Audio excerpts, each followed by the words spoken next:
दुर्गमासुर, हमारे परम मित्र, संसार के समस्त नाग जड़ अवस्था में तुम्हारे समक्ष तुम्हारी रक्षा के लिए उपस्थित हैं। और अब इस संसार में ऐसा एक नाग भी शेष नहीं है जो सचेत अवस्था में है। तुम शीघ्र, अति शीघ्र ही अपना अनुष्ठान पूर्ण करो और इस संसार में अजर, अमर, अविनाशी बन जाओ। और हम बन जाएंगे नागलोक के राजा।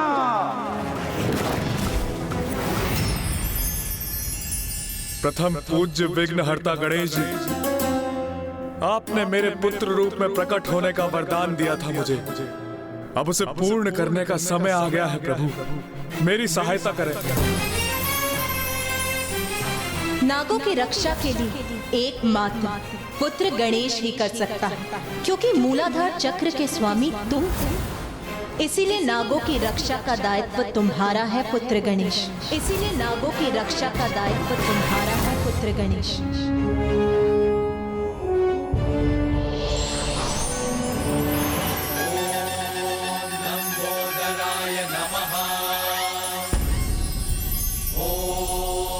एकदंताय नमः।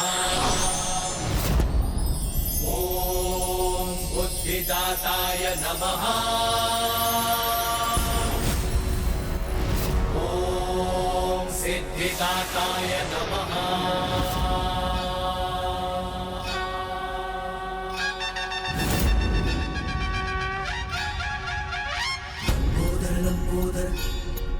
क्या हुआ नाग? प्रथम पूज्य गणेश का लंबोदर अवतार धारण करने का समय आ गया है।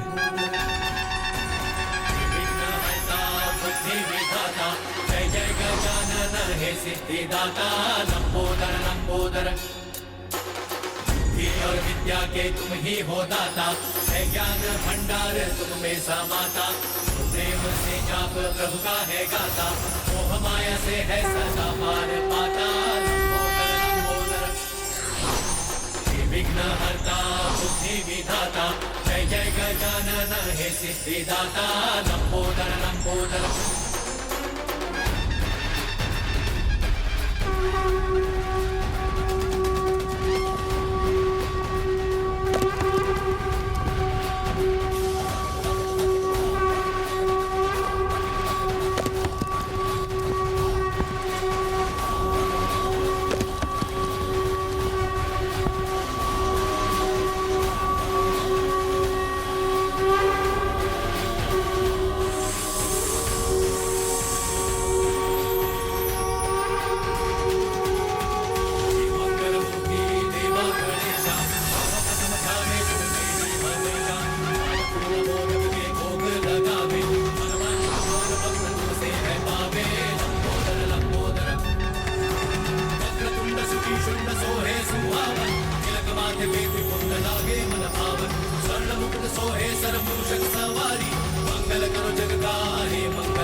गणेशं लंबोदरं ब्रह्मादिदेवः परिसेव्यमाननं सिद्धैर्युतं तं प्रणमामि देवं सिन्दूरवर्णं द्विभुजम्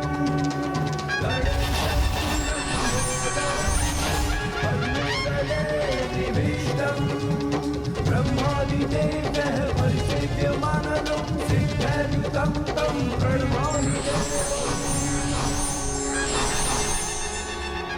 इस संसार के सभी जीवों के जन्म के समय उसकी कुंडलिनी शक्ति और चक्र सुप्त अवस्था में होते हैं, किंतु प्रथम पूज्य गणेश के लंबोदर अवतार में उनकी कुंडलिनी शक्ति और समस्त चक्र पूर्व से ही जागृत और सक्रिय हैं। यही तो उद्देश्य है गणेश के लंबोदर गणेश अवतार का। सभी सुप्त पड़े नागों को ही नहीं, उनकी कुंडलिनी शक्ति को जागृत करने का भी दायित्व निभाएगा और उसका लंबा उदर उसकी अत्यंत अद्भुत और दिव्य लीला के उजागर होने का भी कारण बनेगा। भीमाय भीम पराक्रमाय शेषनाग जी, आपको दिए वरदान के अनुसार अवतार ले चुका हूँ मैं। अब मैं वहाँ शीघ्र पहुँचकर आपको और अन्य नागों को मायासुर की माया से मुक्त कराऊंगा। आपको और अन्य नागों को मायासुर की माया से मुक्त कराऊंगा। ये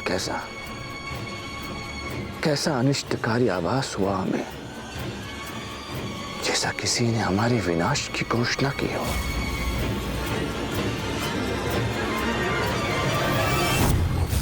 मायासुर ने तो अपनी असीम माया से अपने पिता ब्रह्मदेव को भी प्रभावित कर लिया था। उसकी माया को पराजित करने के लिए मुझे प्रस्थान करने से पूर्व प्रभु श्री महागणपति जी का अभिनंदन कर उनका आशीष प्राप्त करना चाहिए। वही मुझे इस कठिन कार्य में सफलता प्रदान करवाने में सहायक बनेंगे।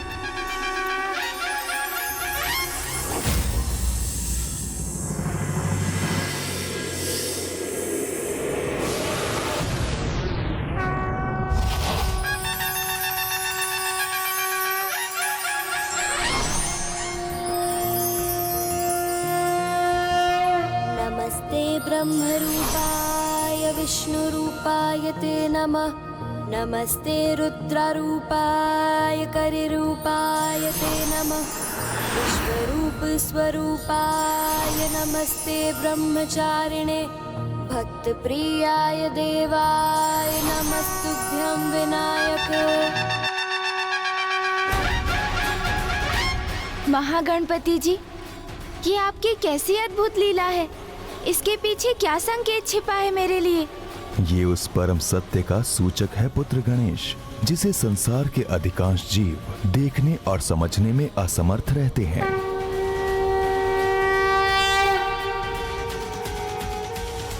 ब्रह्मांड के कण कण में मेरा ही वास है और सभी में मेरा अंश व्याप्त है। इसलिए संसार में सजीव और निर्जीव जो भी हैं, वो मैं ही तो हूँ। संसार का कोई भी अस्तित्व मुझसे भिन्न नहीं, सभी मुझसे संपूर्ण होते हैं, क्योंकि मैं ही सर्वथा संपूर्ण हूँ, परम ब्रह्म ईश्वर हूँ।